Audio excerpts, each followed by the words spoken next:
So where we left off, Juliana had just asked Antonia if she could speak with her in private. Antonia says yes, and excuses herself from the party, and leads Jill a short way away.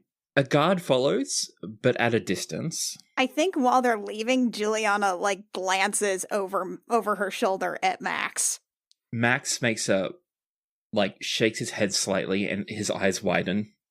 He doesn't go so far as to make a cut it out gesture, but he does please. He's very clearly signaling, please do not, to her. After about a minute, you're deep enough into the gardens that no one can really hear, and you're at the end of a long corridor in the hedges, so the guard can still watch you from one end, but is far enough away to respect your privacy. Antonia sits beside you at a small bench and says, Juliana, I just wanted to say I'm so happy you're here with us. Oh, no, it's not a big deal. Oh, but it is. I have always wanted a sister. Max,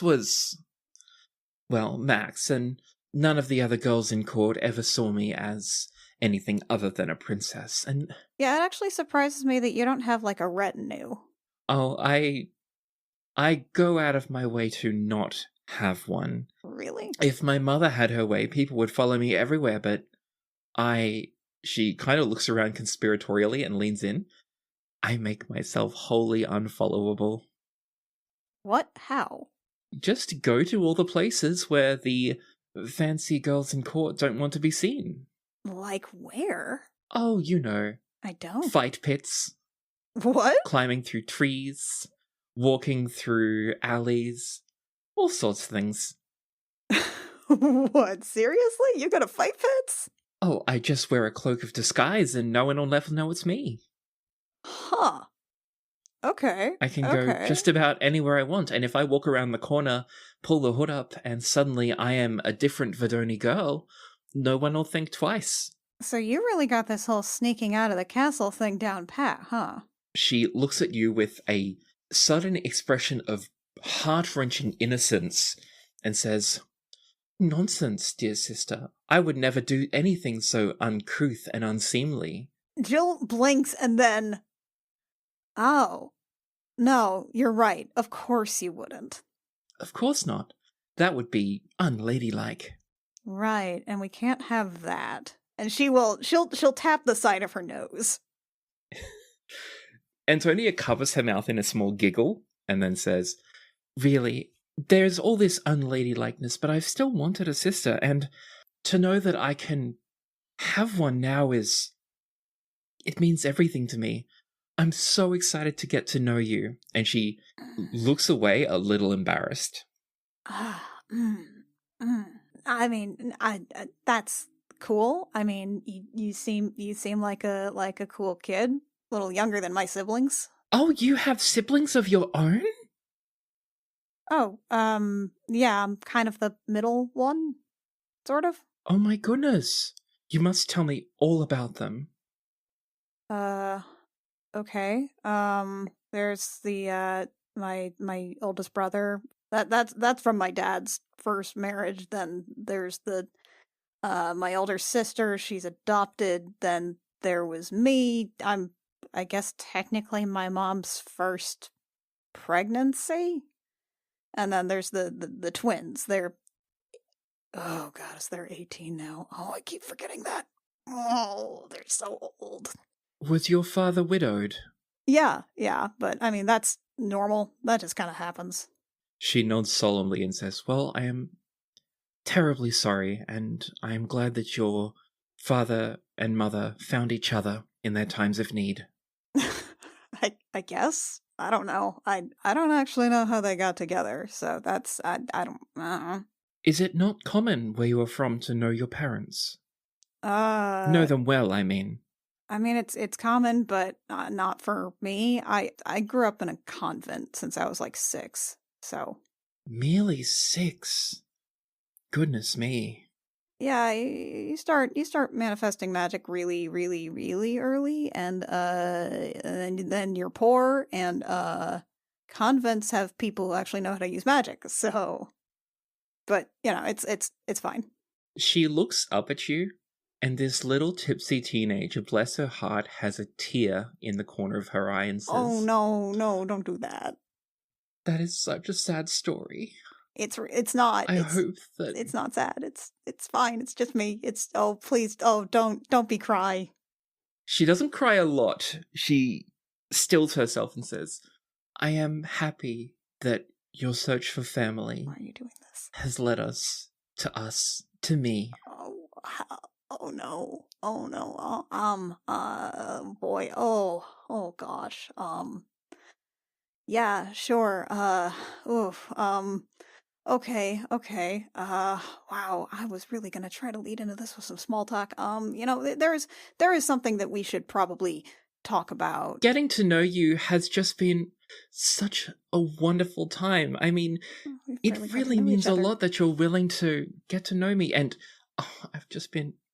I've been so lonely without no. Max. And she kind of gets this look of abandon in her eyes, like she's given up on decorum. And she takes your hands in hers and looks at you and says, "It's just so nice to have my brother back. He smiles now more than I ever remember him smiling before he left. Oh, don't tell me that. The way he smiles when he speaks of you is her face just lights up and her eyes are so big and soft and sad. Oh no. These big puppy eyes. I can see why you make him so happy. And I want you to know that you make me happy too. We barely know each other. I can't believe I've got a sister now." Oh no. And she throws herself into you, Oh goddess. against you, and you hear her sniffle as she hugs you tight and says, "Thank you, sister dearest, for joining my family." "Oh, but I'm so sorry. I interrupted you. That's terribly rude of me. Juliana's Forgive me. horrified. I drained my cup a little too fast. What was it you wanted to talk about, sister?"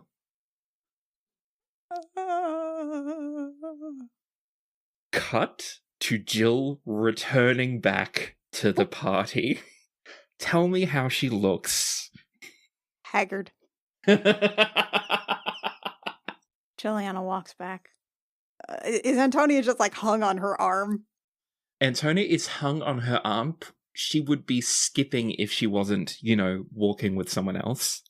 Right. She and looks kind like of she's drunk. walking on sunshine. Whoa. Juliana lets go of Antonia. Walks back over to Max. Grimly links arms with him. Hello, husband. Hello, wife. How did it go? Eyes are so big. They're so big.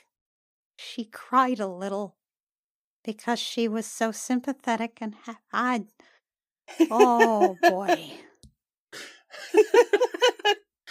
Oh boy. What was that about being weak-willed and manipulative? She licks her lips.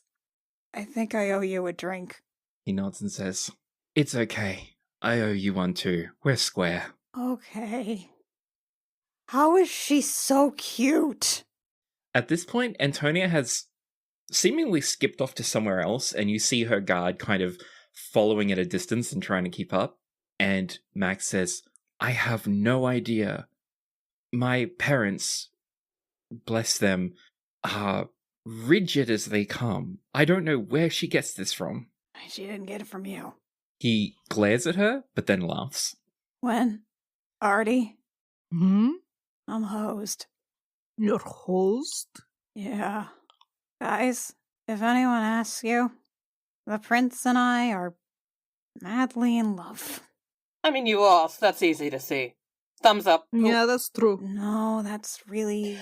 I know, you're gonna deny it for like the next month, but trust me, Artie and I know.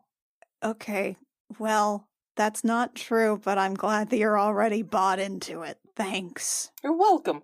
Max nods and says, "Of course it is true, definitely. Isn't that right, wife dearest? We are so in love, and they all know it." Yeah, we sure are, honey pookums. Look at those rictus grins.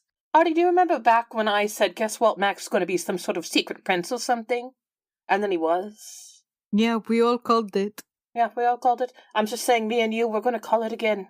Do you think she'll give us cake this time? I don't know if she will. Yeah, sure, cake. I don't know what the fuck they're talking about. Okay, so we're just doing this in front of your sister, right?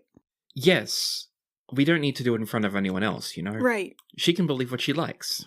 Right. Okay, so this is just localized to being in front of Antonia. Well, we don't need to tell anyone else. Right. Political marriages aren't exactly known for being for love. It's fine. Exactly. Okay. Well, if we can localize this just to hanging out with your sister, that seems more doable, I guess. It's fine. As far as she's concerned, we married for love, and as far as everyone else concerned, it doesn't matter. Exactly. It doesn't matter. And then you hear the bubbly laugh of Princess Antonia, and she emerges from the crowd on the arm of Dux Felicity Verus. Cool. And Verus approaches and says, "Your Highnesses," and bows deeply and says, "Antonia was just telling me the most charming story about you two. Was she? Married for love. Oh, it's such a rare thing in our society. But I'm so happy that you could find true love amidst all this rubbish about politics." Yep. Sure, we sure did, didn't we, darling? Yes, definitely. This is why I ran away and everything, and you know? Yeah, to find true love. Yep, that's it. Yep. Here we are. Verus reaches out and pinches Max's cheek and says, "Oh, you always were a sweetie, weren't you?"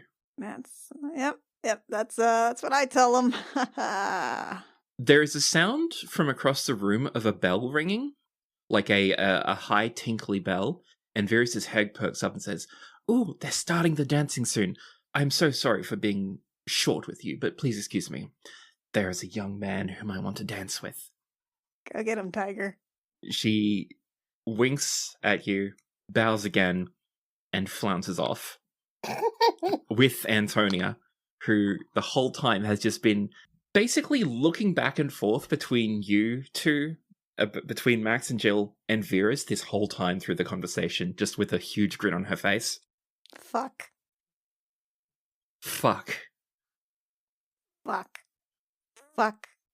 Everyone's going to know about it now. Biggest gossip in the whole court, wasn't she? That's her. Fuck. Wynn leans over and says, "You guys could just admit the truth to each other." What's the truth, Wynn, in your infinite wisdom?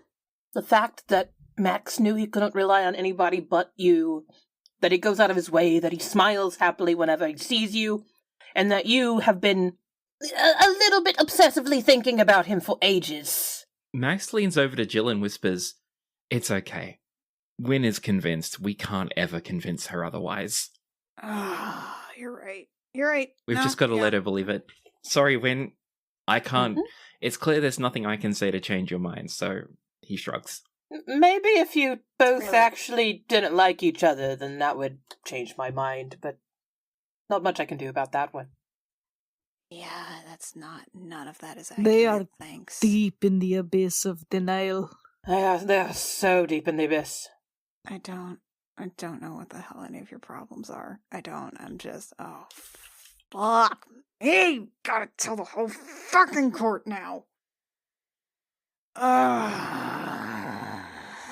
You know what? What? I need a big fucking drink. That I can do. And then I'm gonna go fucking dance, okay? They said they're starting the dancing? Great. I'm not going to another party where I only dance one time and then just stand around awkwardly for the whole rest of the time, all right? You know what? Yeah, no. You're This is right. so fucking stupid. Yes. Fuck this. We need to have fun this afternoon. We have to. Exactly. Otherwise, what's even the point? It's our party. This whole party's for us. This whole party is for us. They threw it for us. And you know what? Like, look at this dress. I look amazing. You look super fancy. We look hot. We do. We look fucking great. We should have fun while we're hot. Oh my gosh. Yes. Okay. You know what? Hey, Win. Yes. I bet everyone in that band is probably an ex-military guy because like that's where all like the best like musicians come from, right? Meh. Like is all like army bands and stuff. Win? Yeah.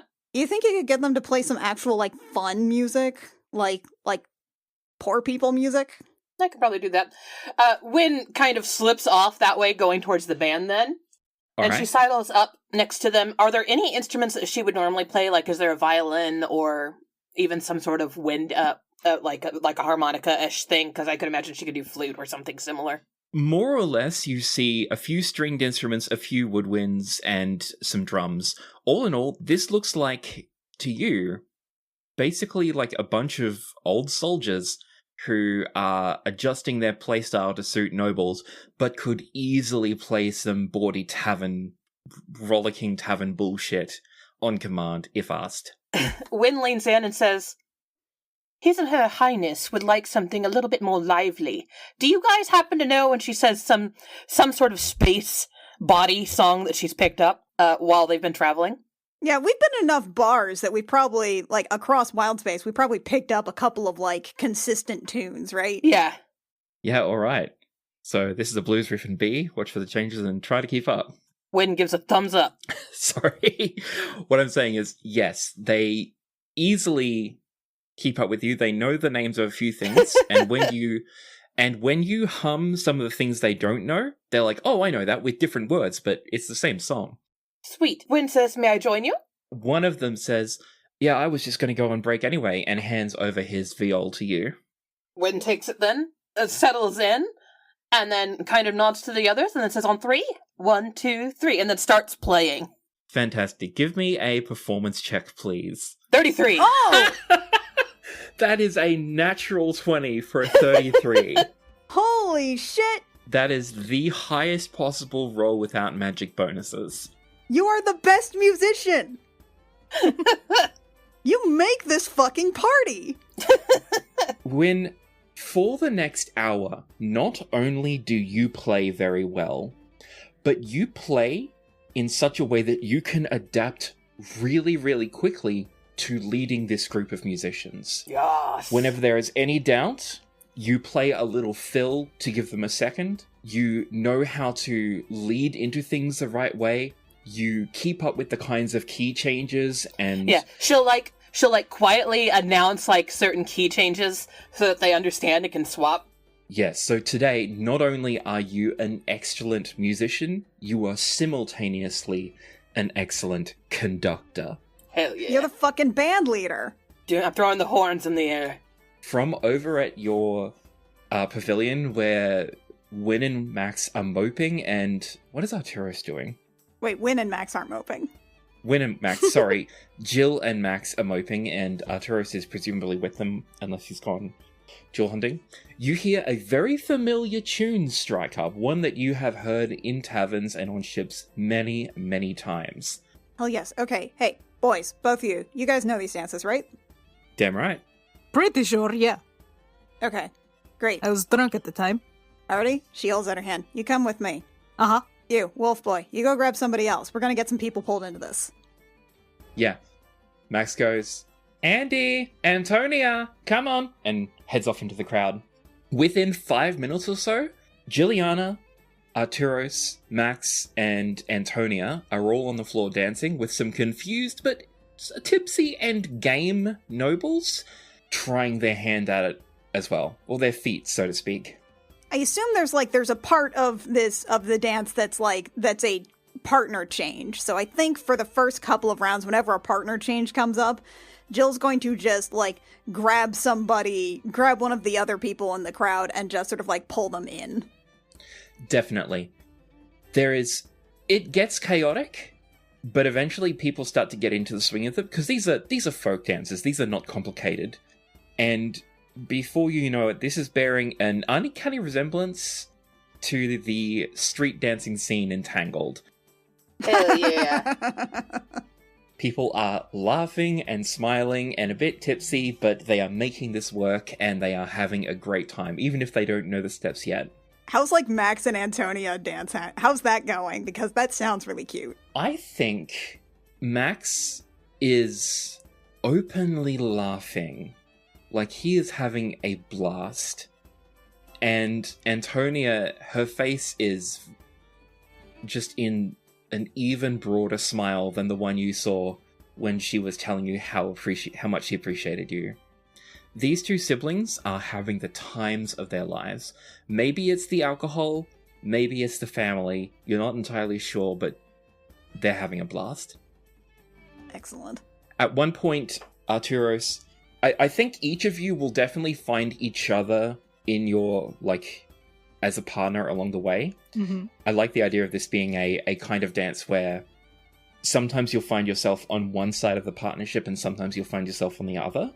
Oh, I like that. Yeah, so you'll probably each find each other partnered as you go throughout the course of the next few dances.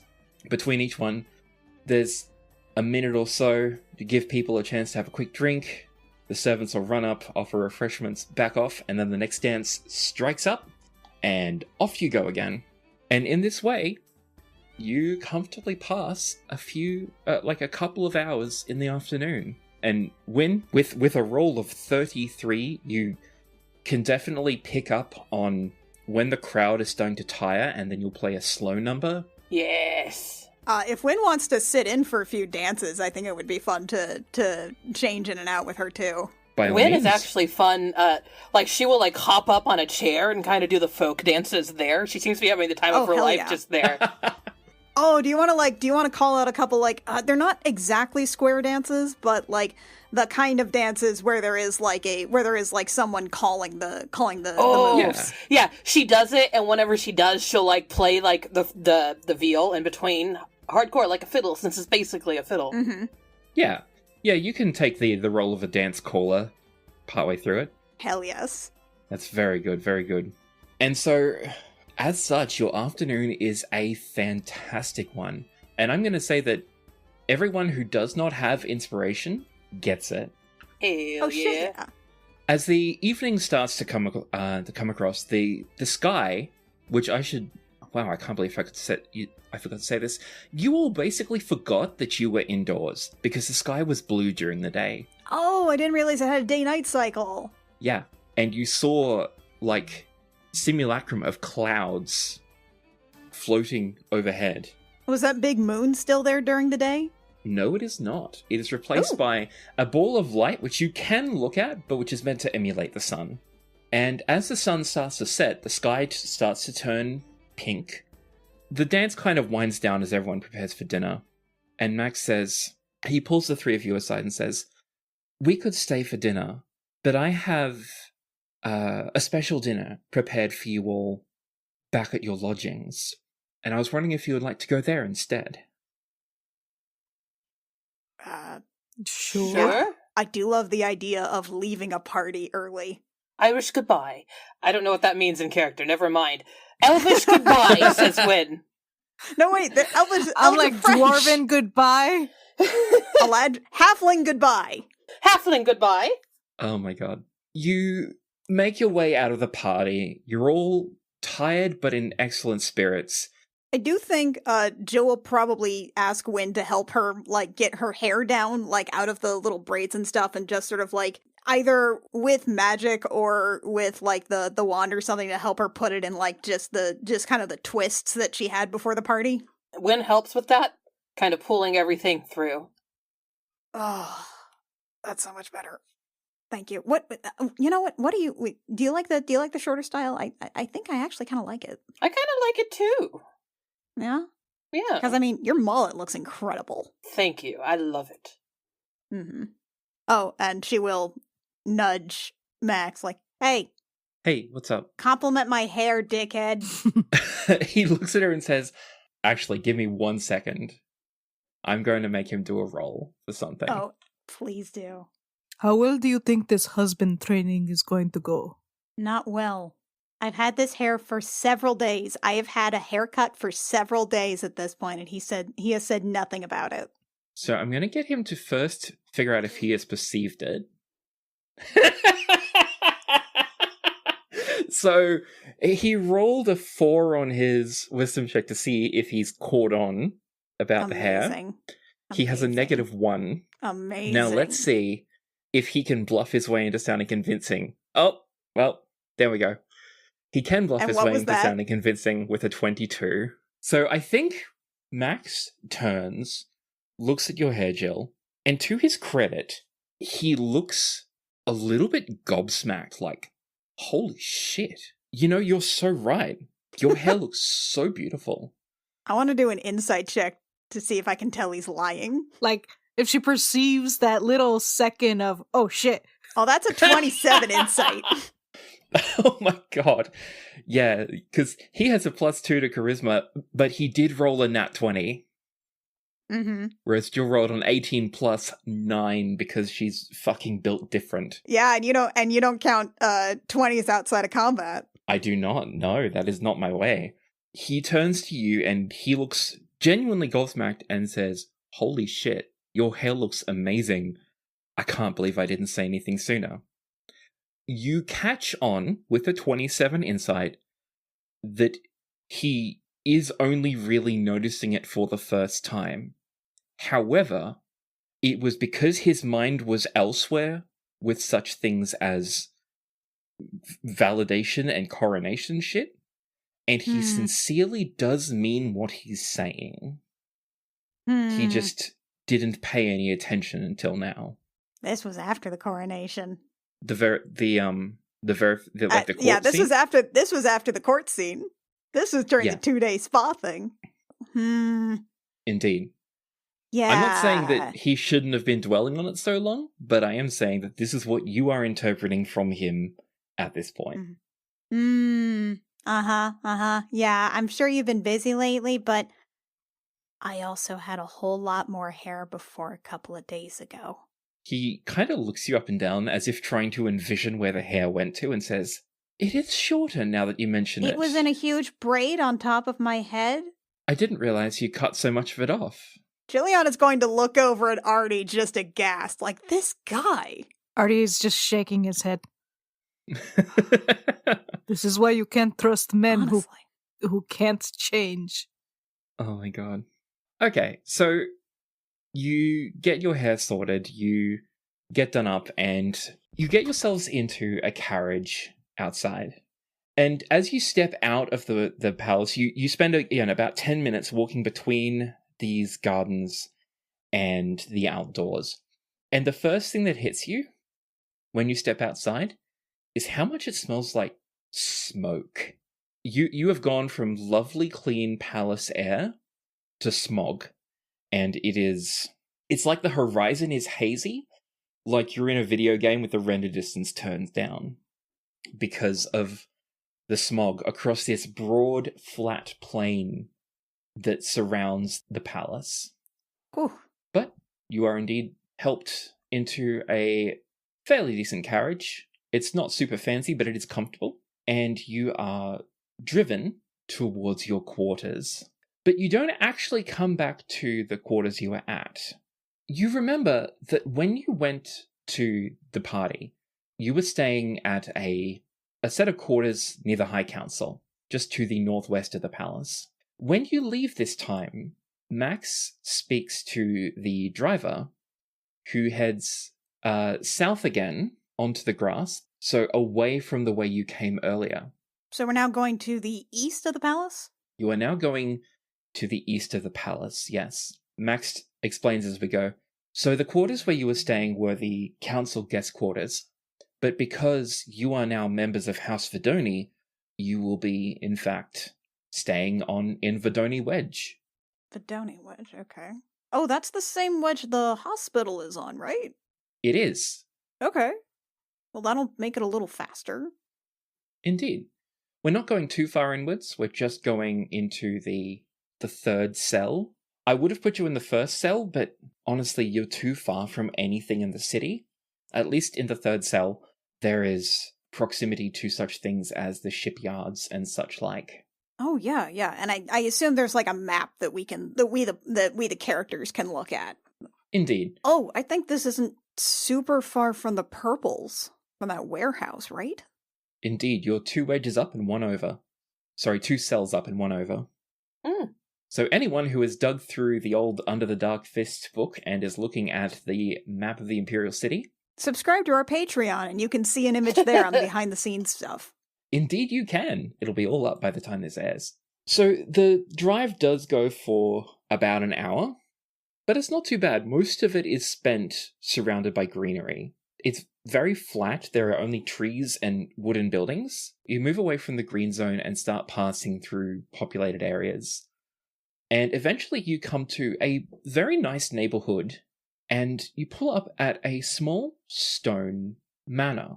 The house doesn't look very complicated. It just looks like a big block of stone that has had, like, rooms shaped out of it, but a lot of that stone has been carved to add further detail.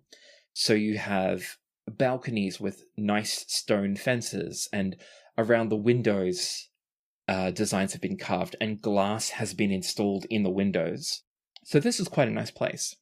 Max debarks and opens the door, and holds the door for you all, while the ever-present Sybil runs in ahead and speaks to some of the servants.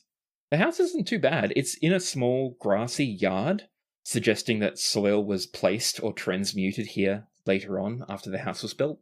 Well, raised, as it were. You're led into the foyer, and one of the servants says, "If your highnesses would like to wait in the parlor, we will have dinner prepared for you very soon. And then a bath." Sure. Sounds good. The servant leads you through just a couple of, just through a small hallway to a door. The walls are really nice. They're raised out of stone, but they've been painted in fine designs. There's murals all over them. Some have even been carved to form a kind of relief for emphasis. Oh, are there like mosaics and stuff? Sure, yeah. Nice. As we walk, Max says, "So this will be your temporary lodgings during your stay here." Well, you're not okay. moving here, right? Yeah. Okay. Yeah. Well, I just don't know. Temporary is like a couple of days or what? It'll be for the month. Now, Okay. Sybil handpicked your servants. They can all be trusted with all our secrets. Okay. And the servant says, "Of course, Your Highness. I am definitely not one of Sybil's co-workers." Are they all your cousins too? The servant smiles and then opens a door to a room. This room is quite large. It is square. There are bookshelves around it and couches in the center with a table in the middle. This is clearly a parlor. There is a fireplace that lies empty in the summer heat. The room is nice and cool. There's a good breeze flow through the windows. And sitting on the couches are the crew of the Kestrel.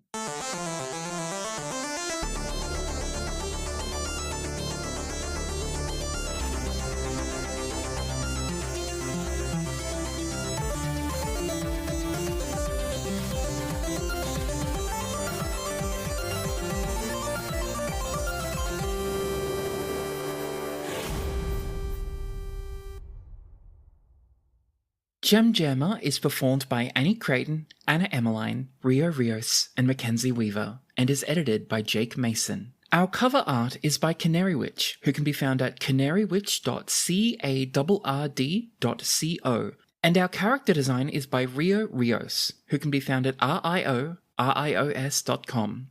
Our opening and closing music is by Saad Akhtar Ali. For bonus content, such as Jilliana's private diary, behind-the-scenes homebrew stuff, and other features from our other shows, I Will Fight You and Date Me Dammit, our Patreon has it all from only $1 a month at patreon.com/thejemjam. Thank you so very much for listening. Stay safe out there, and we'll catch you next time. I'm now recording. Hi, Jake. I'm now recording. Hello Hello again, again, Jake. Recording. Hi, Jake.